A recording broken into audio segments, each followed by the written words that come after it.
We've got a great guest here with us, Robert Emerson. He goes by Rob.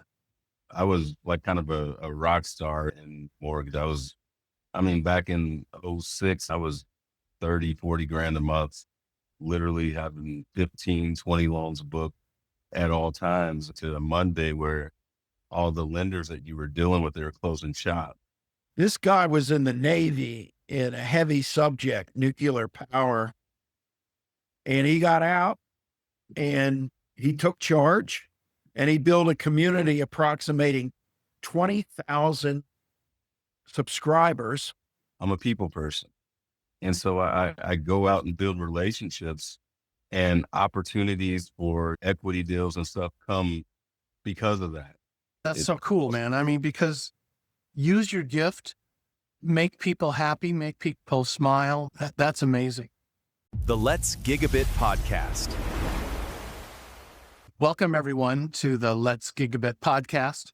My name is Todd Rawlings. I'm here with my good friend, Mike Farabelli, and we've got a great guest here with us, Robert Emerson. He goes by Rob. Rob, we're so happy that you're here. Excited to talk to you today. How are you? Pleasure. Wonderful pleasure to be here with the two of you, man. It's something that I look forward to.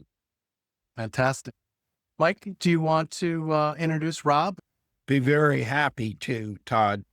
Rod and I share common interests in people and especially music. So I had the good fortune in my hobby side of meeting Rob. And the one thing I love and learned about Rob, there's a lot of people that claim they care about people. He sincerely cares about people. In the music community, when people are down on their luck, he feels it. We had a couple people pass that people didn't blink an eye on, and they were older than Rob, and Rob certainly felt it. So he's a feeling person, and that's a big part of his success we're going to hear today.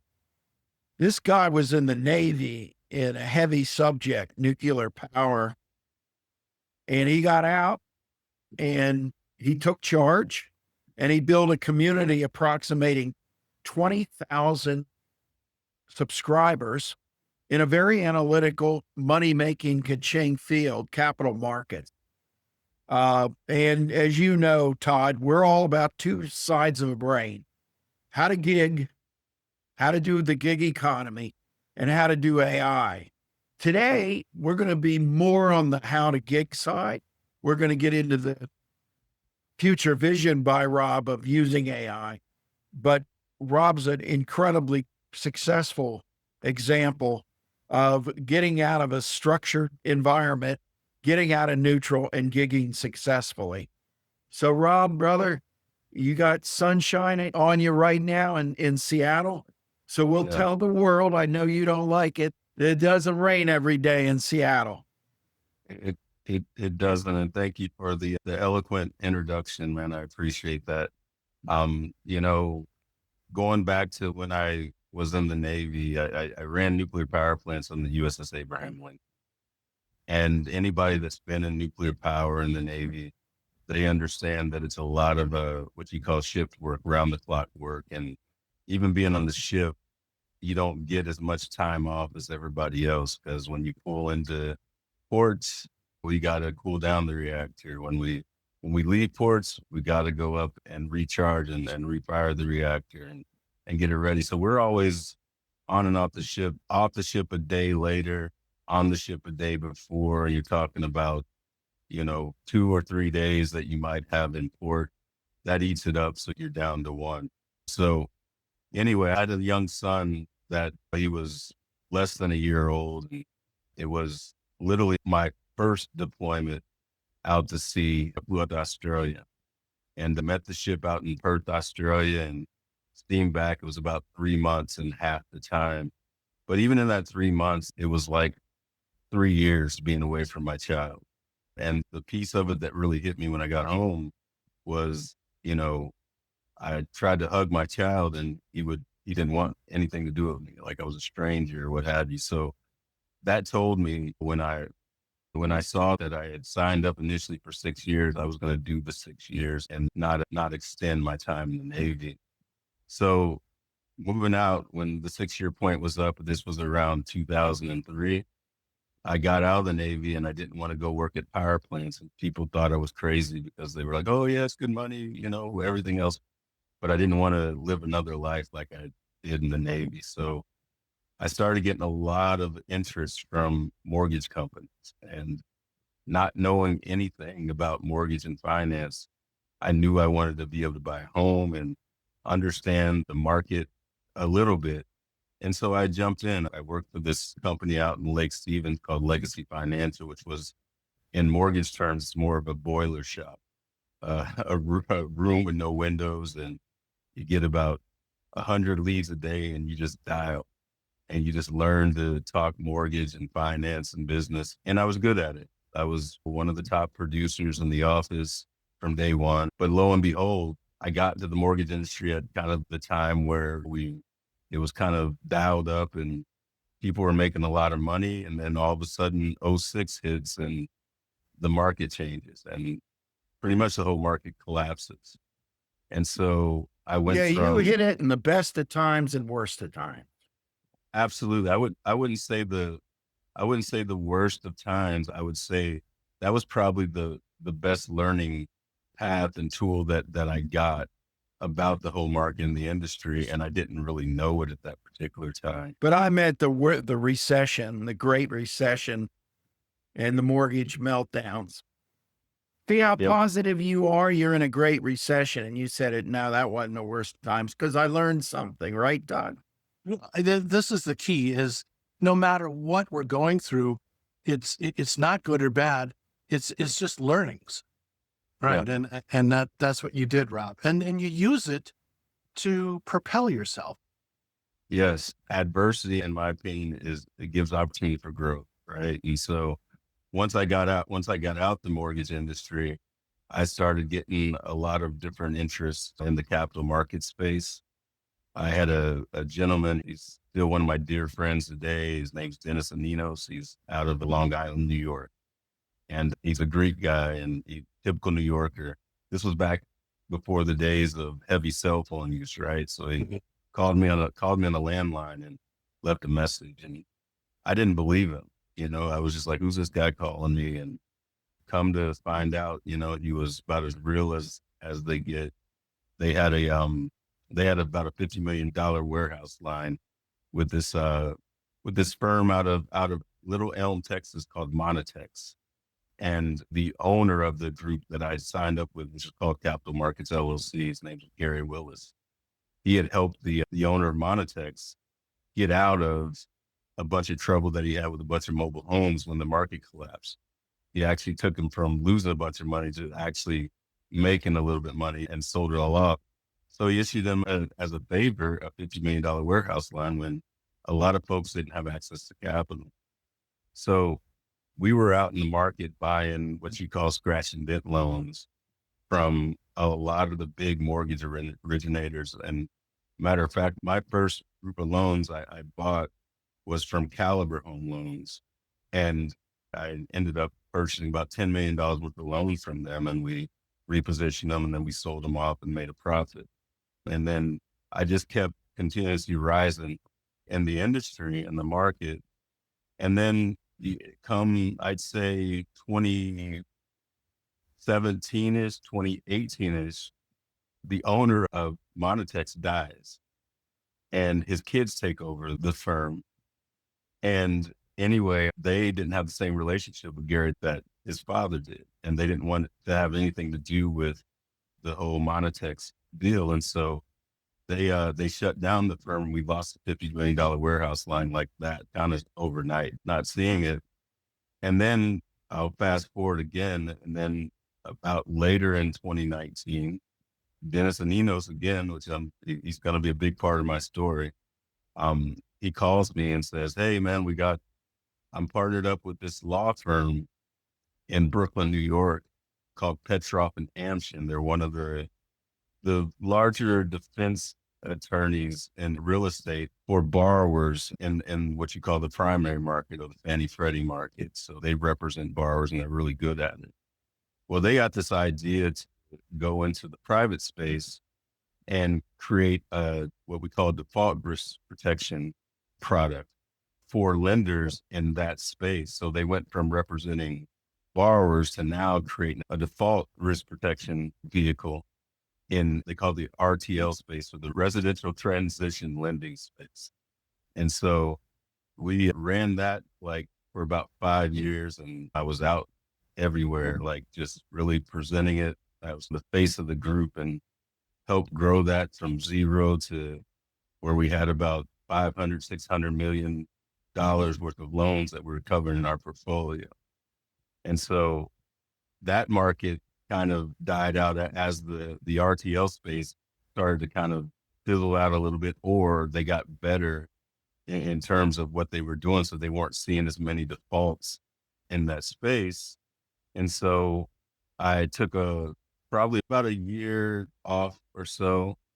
And then come fast forward, I got back into this particular space and into the advisory space, the commercial real estate advisory space. I met a young man out of Los Angeles that was looking for a partner who could actually take him into the capital markets world. And so at that time, I wasn't really looking to get back in, but then I found it very intriguing to jump back in.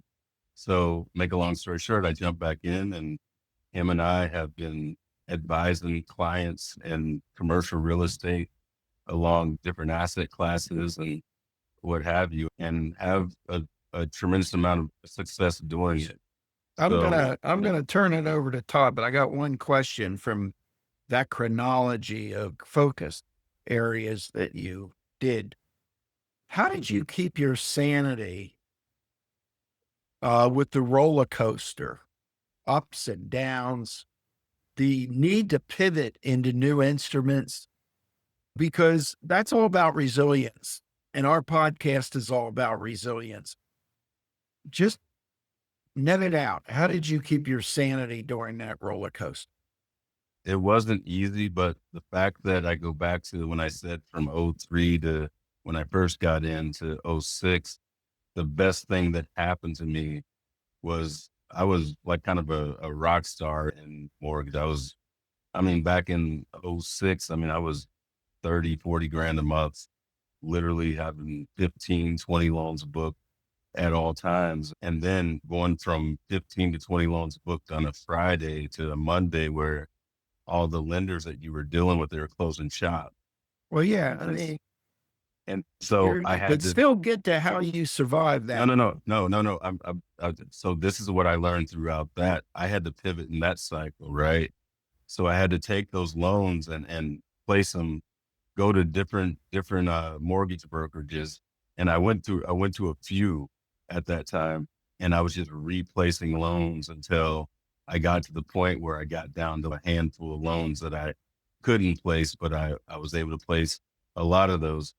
I learned what the financial market was about at that particular time. It's about ebbs and flows. And you got to just see those coming. Being younger in the market, I didn't know enough about it to even see that coming. Now I see those ebbs and flows coming, and I understand that, hey, this is a market where you have to pivot. And so for me, pivoting is nothing new, nothing new. And I came cross country in the Navy and literally came out to Washington State, knew nobody. I had to almost pivot my whole life to meeting folks and creating a new life out here. So I'm just really comfortable in terms of that, to answer your question, Mike. Yeah. So early on, you didn't know what you didn't know, but you had persistence and Yep. you had early success and you had early failure, but Yep. you pivoted and you kept that persistence, and Yeah. and that's continued to this day. So Yeah, absolutely. And it goes back to just the people that I know. I wouldn't be here without the folks that, that I know in my personal life. They've all helped me in different ways at different points to keep progressing and find new opportunity. And I'm grateful for that. That's really been the key to my success is just the people around me. It's not anything more than that. Todd, I'm Yeah, sure that's you had. amazing. And one of the things I'm so curious to learn more about your mindset. You you struck me as someone who you could just walk up to and have a conversation with. And in fact, it was the opposite. You walked up to me, introduced yourself, and it's like the smile on your face and the kindness is just like coming out of you. And it's like, God, I got to meet this guy, And how have you used that mindset, the kindness, the smiling, the greeting everyone that you meet?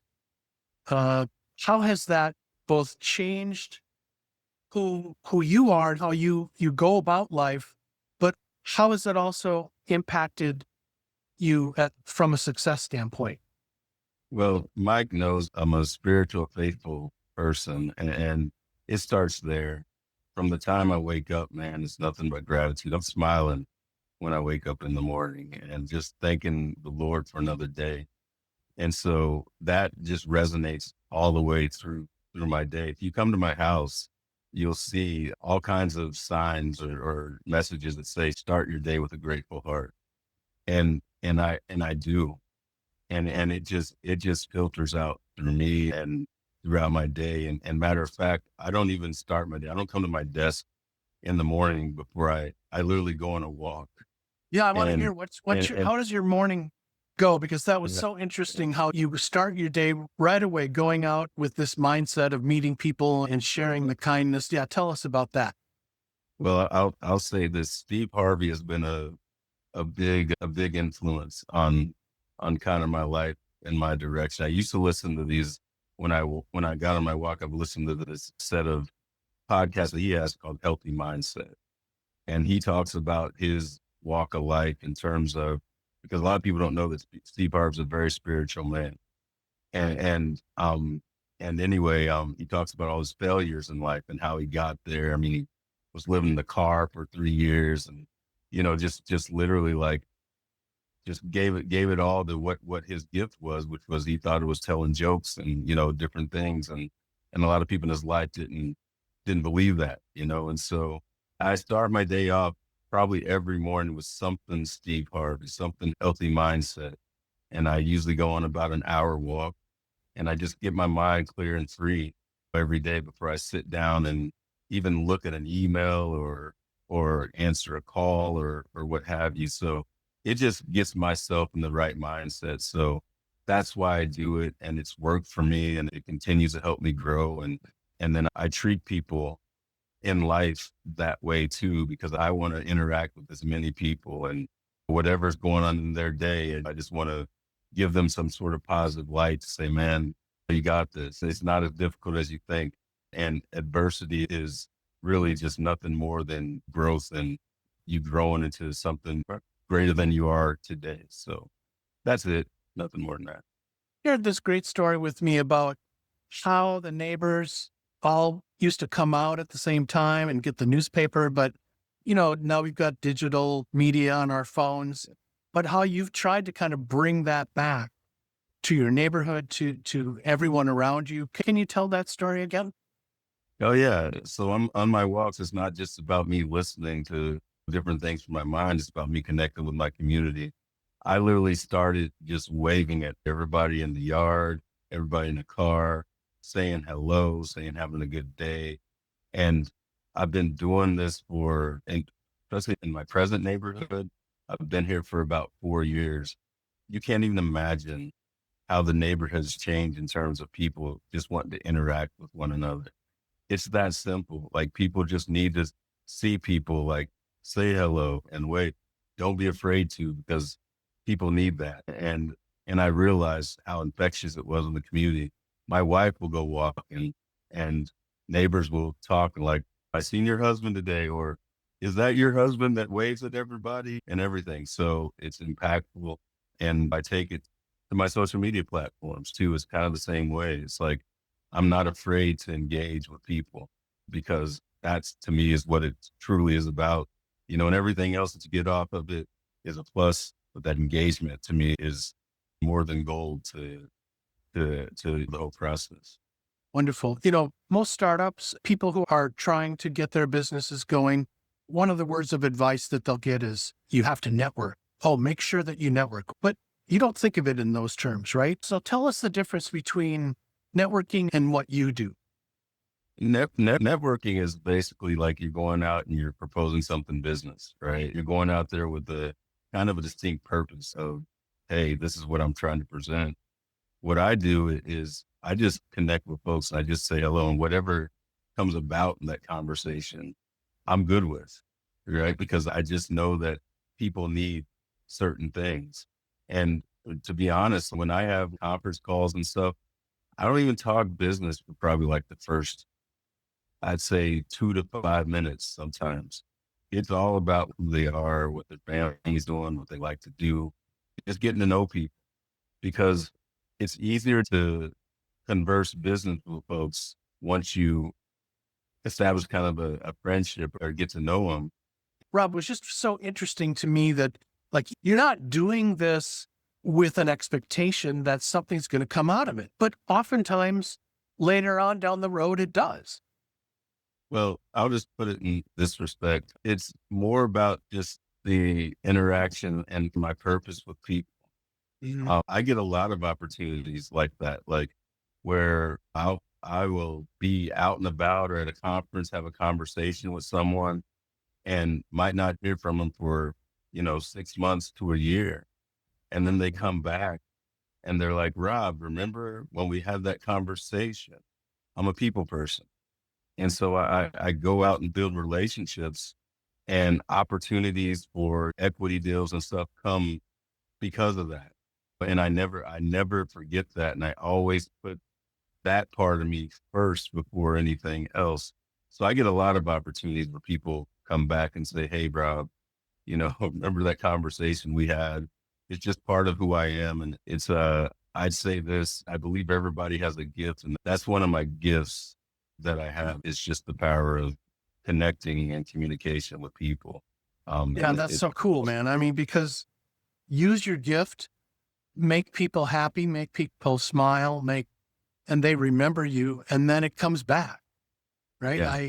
Yeah. That's amazing. Have you ever gone through a period where you were unhappy about yourself, and then did you still behave this way? You know what? I've always been relatively pretty confident in myself. I'll say this, it took me a while throughout my progression to really understand like what my strength was, and so maybe early on I wasn't channeling into the communication, the connection piece as much. And sometimes maybe that didn't go my way. But I would say typically now I would give it a 9.5 times out of 10, easy, that when I meet new people and new folks, it just goes really well, because it's just a part of me that just loves to connect. And really, I don't put it about me at first. I go and I want to know about you, Todd, or you, Mike, first. Like, what are you guys doing? What's your life? What's your life like? And then what do you do? And you get in those conversations, and you might find some similar things that you can actually engage with. But it just starts from there, Todd. I mean, I can't put it any simpler than that. It starts from there. So let's say you were giving a TEDx talk, right, on the Rob method, the Rob Yeah. system, right? What would you tell people that were in the crowd who they're not necessarily built the same way as you? They're not as confident about walking up and meeting people. How would you get them to get started? Well, one, just you got to believe in yourself, right? And like I said, I go back to gifts. Everybody has something different. Everybody has to find out. Like, I'll say this: the thing that you get up in the morning, that's the easiest thing for you to do, whether it's in people, life, society, in your home. That's something that's unique to you. And I would tell folks to think about that before you go out into any market or any industry, and figure that out. Figure out what is easy for you, because that's your gift, especially within life and crowds of people. Figure it out what your strength is, and then use that. Go to that. Mine is just I can communicate and connect easy with people. Yours and Mike's might not be that. You might find a different avenue, a different way that's easier for you to go out and establish those connections. Maybe it's something in life that you talk about and you engage with. It just depends on each individual person. But I would say channel into that, because that's really what's going to carry you like the furthest in life in any situation. When things go bad, you're going to be able to lean on that, and so that's what I do. I just lean on the gift of communication, connecting, and then whatever happens off of that, it just happens, and it almost happens spontaneously. I don't really try. Like, even with business today, I don't like go hard out pressing and just saying, "Hey, look, I'm here. You guys want to do some business." I literally keep that role of connection, talking to folks, seeing who people are. And then if there's something that, that we can talk about beyond that, then we do. Otherwise, it's still a good connection for me. When you never know, just like what you said, it could be something that comes about a year later or so. And you're like, wow, I didn't realize that conversation was going to go, go this far, go in that direction. But just channel in your own strengths. Do you, when you use social media, I know that you said you reach out to a lot of people and you connect with them again if you've not been in connection for a while. But let's say that it's time for Rob to do some sort of a post. How do you use those interactions with people to decide what you want to share that day? Well, I try to look at each post not as kind of a business post, but it goes back to my power of connection. I try to filter that Rob style into those posts. Talk about it, maybe not from a purely technical standpoint, bring a little maybe humor or something similar in life that people can relate to the post. I mean, the advent of AI has helped, like when you write different posts and stuff, right? So I'll write a post and then I'll read it, I'll look at it, then I'll upload it to an AI platform, and then I'll question my own post about what I want to get out of it. And so I use it that way to get that feeling and connection. I just did this. One of my last posts was the most interesting man on the planet. And so this one, the post actually started with the most interesting capital advisory in the world. And so it's those kind of things that you can really utilize AI for. But I tell people all the time, don't let it write your content. You write your content and then you go in and it's almost like proofreading and checking your content and then saying to yourself, like, well, what do I want to get across from this particular content? And whatever's in my mind that day, I'll probably think about the most and kind of gear it towards that. Mike, did you have some follow-up questions as well? Yeah, I did. I have two.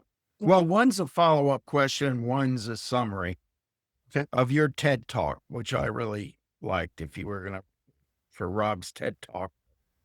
The question, Rob, is before you leave this world, what's your vision? And where does AI fit in your vision? I see you working for the next 10, 20 years. What's your vision for the remaining years? And is there a role for AI in those years? Oh yeah, absolutely. One of the big things for me is just impact. I want to be able to use what I know and the gifts that I've been given to really impact a lot of people around the world, man. I have grandiose expectations. I started this business called Average Joe LLC, which is kind of based upon that, right? Just bringing everybody back down from kind of titles and high and mighty and just to who you are. We're all the same, man. We all get woke up in the morning. We all go to the bathroom. We all walk. We all have families and everything. So I want to tap more into that part of the world and really impact people in different ways. Whether is Average Joe operational right now as we speak? It's been formed for the last probably almost 2 years. And so I've held it back because I wanted to really have the right time to put it out. You guys are probably one of 5 or 6 people that probably know about it that I haven't. And the only reason I jumped on it real quick was because the name Average Joe LLC lo and behold, nobody in the world has used that name as an LLC. So I literally like wanted to jump on it and trademark it and stuff. And so, no, but What's your it's release date? Do you have one? probably after the first of the year, next year, I'm going to have more time to really work on it. And then I'm going to have my wife a lot, because there's a lot of philanthropy and stuff that's involved with it. I connect with a lot of non-for-profits and let them know that, hey, look, going to be probably a big part of what you guys are doing and accomplishing. I said, I'm just about ready to roll this out. And so, yeah, and answer your question, the real part of it is I see impact in my future. And then the role of AI is just to use AI right and correctly. We can't think of AI as something that is going to create things for us, because the whole advent of AI is from our own thoughts, our own answers and everything. Right. And so if we take that away from AI, it's not going to grow itself. So people just need to be able to use AI correctly and be taught that, how to use it correctly to be more proficient. Yeah, when I hear you saying you want AI as an editor, not an originator, Absolutely. a recommended editor, and I get now when you were asked about a TED talk, there's Rob's 4 C's that came out of it for me, and these 4 C's are caring, connection, competency. When you wake up in the morning, doing what you do well. A lot of people say you should necessarily do what you like, because if you do what you like and you don't do it well, that's a problem. You gotta like it, but you got to do it well. Competency, and then of course communications. Does that Absolutely. capture Rob's method? The I four like it. C. Yeah, yeah. Mike, you nailed it. You absolutely nailed it. I couldn't put it any better myself. No, those are all important, really important traits for me. And I really wake up daily just to kind of be that. And there's not a day that I don't wake up like happy to wake up, and it's literally a smile and a thank you for another day. So you hit it on the nose. That's Rob in a nutshell. Well, since I know that, I'm going to repeat him again. Caring, connector, competent, communicator. That's my 2 cents, Todd. No, that's great. Hey, Rob, before we close, I just want to ask you a personal question. I think a lot of dads out there can totally relate to what you were going through in those early years. How's your connection with your son right now? How old is he? He's 27, and Oh, it couldn't, okay. it couldn't be any better. Oh, good. Yeah, that was just a blip in the journey. And it probably took me, I'd say, once I was home again, probably about 4 or 5 months to really regard. And then I went out again for another 7 months. And then I had to recycle that a bit. But now that I've been home, I mean, my son's been with me the whole, part of the blessing that I've had is I've been able to pick and choose how I work. And I probably worked out of my home office probably 90% of my career. And so there were times when I was younger, my son was young. I mean, he'd be sitting in the office right next to me in a crib or what have you, and just hanging out with dad while I'm working on the computer. So now the relationship's really good. He's just a really good young man, and I couldn't be more happy, for him to be my son. He's just he's a blessing in my life. That's fantastic. Yeah, that's fantastic.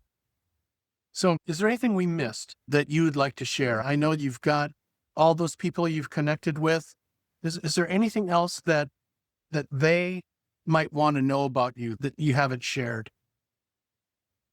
Yeah, like I said, it all stems back to community, and I've been blessed to be able to do that. Like, I coached soccer for 17 years, which was a blessing out Yes. here, high school, college, club, got to meet a lot of parents and kids, and the blessing of that is now that they're all older with families and stuff, they still call me coach, and they come up to me, and you don't realize how much you impact them at younger ages. But man, I can't tell you how many times I've been brought to tears. Someone comes up to me and like, you realize how much you impacted my life. And I think about, what you told me, and I implemented in my own family today. So no, you can't have more of a blessing than that, just impacting people and lives. That's amazing. Yeah. I mean, and it just over and over again, it's like connecting and giving without having an expectation, but Yeah. just the belief that besides it making you feel fantastic in the moment, that it's all going to come back. It's like, this huge bank account that Yeah. you keep putting into, and it's all going to come back. Todd, Oh, my absolutely. Jewish friends have told me many times, they had a slogan that I never forgot where I grew up. Goodness has its own reward. Right. And I think that sums up Rob. Goodness has its own reward. Never That's great. forgot. Absolutely, Mike. And you guys probably have that in your life too. Everybody I just channel in it all the time. But if you probably look in your guys' own daily lives or whatever, there's a lot of rewards from the goodness that you guys have done, for people. And a lot of those come from just people you met, throughout your journey. I mean, just like Mike, I met him at Meldewin and Kirkland, and look at me now. I'm sitting on a podcast with them, and so those are things always come back to you. And same with you, Todd. Mike introduced you to me there, and here I am, all because I wasn't afraid to carry on that conversation and say hello and get to know you guys a bit. When I was younger, there were a lot of hard times, man. And so it's a journey, a progression to get to where I'm at today. Yeah. And let's see a close up of your LA Rams hat. Oh, You're you pretty can big. Oh, there you go. you can see it. Yeah. Oh, there you go. Yep. Yeah. Are they going to have a good season, you think? Oh yeah, they're gonna win it all this year. Man. All right. Good. They're gonna win it all this year. It was pretty fun Every to year, see though. it was pretty fun to see our Seahawks do so well. My Yeah, older son lives down in Seattle, and he got to experience that whole parade and everything last year. It was pretty amazing. yeah, I was heartbroken, man. I Oh, was you were? really heartbroken. As a diehard Rams fan, I was just really I'm heartbroken. sure. But I was happy for all my friends that are Seahawk fans. So congratulations. Yeah. Good. Well, good. I hope the Rams have a good season too, but not beat the Seahawks. Anyway. All right, gentlemen. Well, if you're still with us, thank you so much for being a Let's Gigabit podcast mate. If you like what you saw today, please leave a question, leave a like, and we'd love if you could subscribe. We're going to bring more content like this and more interviews with wonderful people like Rob to the podcast in the near future. All right. Thanks. And we'll see you next time.